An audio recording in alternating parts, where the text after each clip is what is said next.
नमस्कार, नंदाज किचनमध्ये तुमचं स्वागत आहे। आज आपण 1 किलोच्या अचूक प्रमाणात पोहेचे पापड बनवणार आहोत। तेही पीठ अजिबात न शिजवता, तेलाचा एकही थेंब न टाकता, न लाटता, पापड तळल्यानंतर अजिबात तेलकट न होता एकदम खुसखुशीत आणि पापड्याच्या चौपट फुलणारे पोहेचे पापड अगदी साध्या सोप्या पद्धतीने बनवणार आहोत। कोणालाही जमेल इतकी ही सोपी रेसिपी आहे। तर चला जराही वेळ न घालवता आपण आजच्या रेसिपीला सुरुवात करूया। इथे मी 1 किलोचं पोहेचं पॅकेट घेतलेलं आहे। तर पोहे चाळण्यासाठी अशी चाळण घेऊन चाळून घ्यायचं। आता यामध्ये माती वगैरे किंवा खडे असतील तर ते निघून जावे म्हणून चाळून घ्यायचे। तर हे पॅकिंग पोहे असल्यामुळे यामध्ये घाण वगैरे अजिबात नसते, पण आपण वर्षभराच्या पापड्या बनवण्यासाठी पोहे चाळून घेतोच, हे आपलं काम आहे। तर पहा, पोहे चाळून झालेले आहेत। आता पोहे भाजण्यासाठी आपण एक मोठी कढई घेतलेली आहे। अशी पसरट कढई असली की पोहे छान भाजता येतात। आता पापड बनवण्याची पहिली ट्रिक ती इथूनच सुरू होते।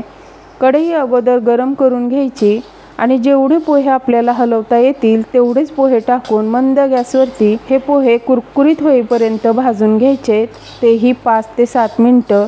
आता तुम्ही म्हणाल की पोहे ऑलरेडी भाजलेले असतात आणि कुरकुरीतही असतात, मग भाजायची काय गरज आहे? हे पोहे भाजल्यामुळेच पापड आपले एकदम खुसखुशीत होतात। आणि हे पोहे भाजलेत हे कळत नसेल तर पहा, पोहे भाजता भाजता पोह्यांचा खमंग वास यायला लागतो, त्यावेळेस समजायचं की पोहे आपले छान भाजून झालेले आहेत। पोहे छान भाजून झाले की ताटात थंड होण्यास ठेवायचे आणि दुसरेही पोहे अशाच पद्धतीने भाजून घ्यायचे। आता पोहे भाजल्यानंतरनं आणि आपण ज्या वेळेस ताटात काढल्यानंतरनं पोहेला खाली ताटात किंवा पाटीत घ्याल तर त्याला खाली पाणी सुटतं गरम असल्यामुळे, ओलावा निर्माण होतो। त्यामुळे असं पसरट ताट घेऊन पंख्याखाली घेऊन पोहे लगेचच हाताने वर खाली करून घ्यायचे। लगेच थंड होतात पोहे, जास्त वेळ लागत नाही। तर पहा, पोहे थंड झाल्यानंतरही किती कुरकुरी झालेले आहेत। आता हे पोहे आपण मोठं मिक्सरचं भांडं घेऊन भांड्यात टाकून हे पोहे दळून घ्यायचे। लक्षात असू द्या, हे पोहे दळताना मात्र पोहे एकदम थंडगार असले पाहिजे, तरच त्याचं पीठ छानपैकी दळलं जातं।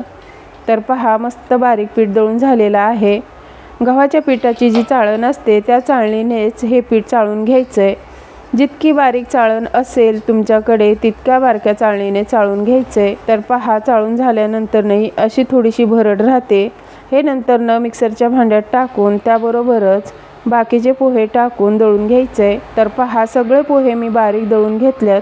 पापडाला छान बाइंडिंग येण्यासाठी इथे आपल्याला मेन जी प्रोसेस आहे ती म्हणजे पीठ होईल तेवढं बारीक दळून घ्यायचंय। ही आपली अत्यंत महत्त्वाची दुसरी टिप आहे। आता हे पीठ आपण कपाने मोजून घेऊया। तरी ते पहा, कपाने हे पीठ आपलं 5 कप झालेलं आहे। तर त्यासाठी आपल्याला दुपटीने पाणी घ्यायचंय। इथे मी गॅसवर जाड बुडाचं थोडंसं मोठं पातेलं घेतलेलं आहे।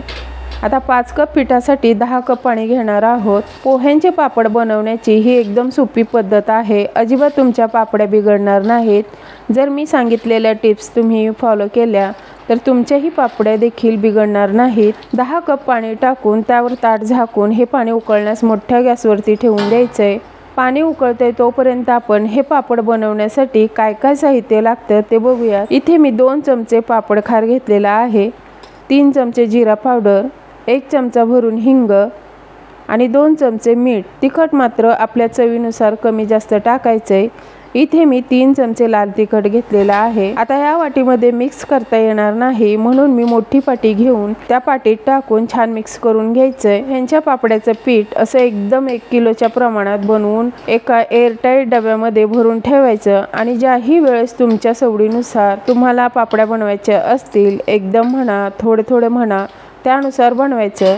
आता इकडे पाणीही चांगलं उकळलेलं आहे। लक्षात असू द्या, पाणी मात्र असं उकळतच घ्यायचंय। आता हे पातेलं मी उतरून घेते आणि लगेच ह्यामध्ये पीठ टाकून एकदम फटाफट असं बेलण्याच्या साह्याने गाठी न होता मिक्स करून घ्यायचंय। तर पहा, एकदम परफेक्ट आपलं पाणी झालेलं आहे। पिठाच्या आत बघू शकता, अजिबात गाठी झालेल्या नाहीत। अगदी सहज हे पीठ या पाण्यामध्ये मिक्स होतं। ही प्रोसेस एकदम फास्ट करायची। लगेच यावर झाकण ठेवून हे पीठ अर्ध्या तासासाठी मुरायला ठेवायचंय। लक्षात असू द्या, आधीमध्ये ताट अजिबात उघडायचं नाही, त्याच्या आतील वाफ बाहेर गेली तर पीठ छान मुरलं जाणार नाही, त्यामुळे पापड्याही तुमच्या चांगल्या होणार नाहीत। तर इथे पहा अर्ध्या तासाने सुद्धा हे पीठ गरमच आहे। इथे मी थोडंसं पीठ चाखून बघितलं, मीठ मला थोडंसं कमी वाटलं म्हणून मी 1 चमचा मीठ टाकून वरून गरम पाण्याचं थोडंसं शिंतोडं द्यायचं आणि हे पीठ मिक्स करून घ्यायचंय। अजून हे पीठ खूप गरम आहे, थोडंसं कोमट गरम असतानाच हे पीठ मळून घ्यायचंय। पीठ मळण्यासाठी अशी एक पॉलिथिनची कॅरी बॅग घ्यायची आणि त्यामध्ये थोडंसं पीठ टाकून पीठ मळून घ्यायचंय। जर तुम्हाला कॅरी बॅगवरून चटके बसत असतील तर त्यावर तुम्ही कापड ठेवूनही मळू शकता। बाकीचं पीठ तसंच झाकून ठेवायचंय, उघडं ठेवायचं नाही। परत हे पीठ थंड झालं तर छान मळलं जाणार नाही। आता ही आपली तिसरी टीप अत्यंत महत्त्वाची आहे। पापड छान फुलण्यासाठी हे पीठ जितकं तुम्ही मऊसूद मळून घ्याल तितके हे पापड तुमचे चौपट फुलतील, चिरा पडणार नाहीत। होता होईल तेवढं पीठ छान मळून घ्यायचंय। तर पहा पीठ मळून झालेला आहे, कॅरी बॅग मधूनही काढून घेते। इथे आपण आतापर्यंत तेलाचा एकही थेंब टाकलेला नाही, गरजच लागलेली नाही। कॅरी बॅग मधून ही पीठ काढून दाखवते। कॅरी बॅगला बघू शकता जराही पीठ चिकटलेलं नाही। आता या पिठाला आपण ताटात काढून घेतल्यानंतर हाताला चिटकू नये म्हणून थोडंसं तेल लावून घ्यायचंय आणि मग अजून एक वेळेस हे पीठ छान मळून घ्यायचंय। तर पहा इथे आपलं पीठ मळून झालेलं आहे, अगदी लोण्यासारखं पीठ झालेलं आहे। असं पीठ असायला हवं तरच तुमचे पापड छान होतील। असा चिकटपणा आला पाहिजे पिठाला। आता याचे मी गोळे बनवून घेते। पापड आपल्याला लहान मोठा ज्या पद्धतीने बनवायचे आहेत त्यानुसार गोळे घ्यायचे। तर मी सगळ्या पिठाचे गोळे बनवून घेतलेत। अशी एक वाटी घेऊन त्यामध्ये हे पिठाचे गोळे ठेवायचे आणि वरती झाकण ठेवून ठेवायचे, कारण हे गोळे थंड झाले नाही पाहिजे। आता आपण पापड बनवायला घेऊया। त्यासाठी खाली मी स्टीलचं ताट घेतलंय, प्लॅस्टिकचा कागदही घेतलाय, त्याला दोन्ही कागदाला तेल लावून घ्यायचंय। पिठाचा असा एक गोळा ठेवून वरून एक कागद ठेवून खाली मी कागद ठेवलेला आहे आणि वरूनही एक कागद ठेवून अशा छोट्याशा ताटाने किंवा प्लेटने प्रेस करून घ्यायचं। तर पहा काय मस्त पापड झालेला आहे, अजिबात लाटायची पण गरज लागत नाही, अगदी सहज हे पापड तयार होतात। अजून एक करून दाखवते। पापड तुम्हाला किती बारीक मोठा पाहिजे त्यानुसार बनवायचा। माझ्याकडे मशीनही आहे, त्यावरही पापड करून दाखवते। बघू शकता काय मस्त पापड झालेला आहे आणि किती मोठ्या आकाराचा झालेला आहे, बघू शकता। अशाच पद्धतीने बाकीचेही पापड करून घेणार आहे। पापडला बघू शकता अजिबात चिरा वगैरे पडलेले नाहीत, अगदी मऊ सूत लोण्यासारखे हे पापड दिसत आहेत। पापडावरची चकाकी बघू शकता। असे पापड तयार झाले की समजायचे पीठ आपलं छान मळलं गेले आहे किंवा मुरलेलं आहे। या प्रोसेसमुळेच पापड असे होतात। आता इथे बघू शकता सर्व पापड आपले बनवून तयार झालेले आहेत, अगदी अर्ध्या तासात बनवून तयार होतात। पीठ न शिजवता, पापड न लाटता एकदम साध्या सोप्या पद्धतीने अगदी सहज कोणीही बनवू शकतील, एवढे करायला सोपे आहेत। 2 दिवसांनी पापड बघू शकता छान वाळलेले आहेत, आवाजावरूनच लक्षात येईल। व्हिडिओला दाखवण्यासाठी इथे मी एकच पाटी पापड आणलेले आहेत, बाकीचे पापड उन्हात वाळवायला ठेवलेले आहेत। पापड मी तुम्हाला तळूनही दाखवते। पापड तळण्यासाठी तेल मात्र चांगलं गरम करून घ्यायचंय आणि मगच पापड तेलामध्ये टाकायचंय, तरच छान फुलला जातो। तर पहा पापड टाकताच बघू शकता 4 पटीने पापड फुललेला आहे। तळण्यासाठी मात्र अशी मोठी कढई घ्यायची, कारण हा पापड खूप मोठा फुलला जातो। छोटी कढई घेतली तर पापड नीट तळले जाणार नाहीत।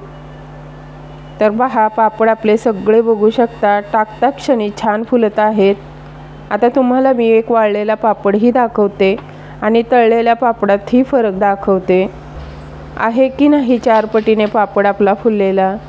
पापड तोडूनही दाखवते, अजिबात तेलकट वगैरे होत नाहीत हे पापड। पहा एकदम खुसखुशीत हा पापड झालेला आहे। तुम्ही अशाच माझ्या पद्धतीने एक वेळेस नक्की करून पहा आणि कमेंट करून सांगा। जर माझे व्हिडिओ तुम्हाला असेच आवडत असतील तर लाईक करा, शेअर करा, कमेंट करा। चॅनल अजून सबस्क्राईब केलं नसेल तर करून घ्या। भेटूया अशाच नवनवीन व्हिडिओमध्ये, तोपर्यंत धन्यवाद।